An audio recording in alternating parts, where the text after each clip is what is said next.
সামনে এবারের রমজানে টার্গেট নাও, 30 দিনের রোজার মাধ্যমে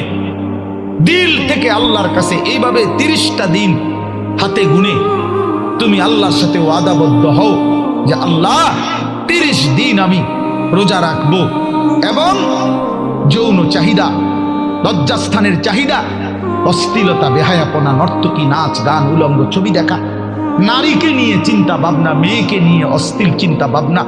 অবৈধ কোনো প্রেম সম্পর্ক, হারাম কোনো রিলেশন, এই সব ত্যাগ করে বন্ধু 30টা দিন মনোযোগ দিয়া রোজা রাখো, তারাবি পড়ো, ইফতার করো, সাহারি করো, তাসবিহ পড়ো, তেলাওয়াত করো, কোনো আলেমে দ্বীনের সাথে উঠা বসা করো, ইমাম সাহেবের সাথে সম্পর্ক করো। ইনশাআল্লাহ দেখবা আল্লাহ চাহে তো 30 দিনের মাথায় আল্লাহ বলেন লাআল্লাকুম তাত্তাকুন, আমি আল্লাহ ওয়াদা দিলাম মোমেন তোকে মুত্তাকি বানিয়ে দেব।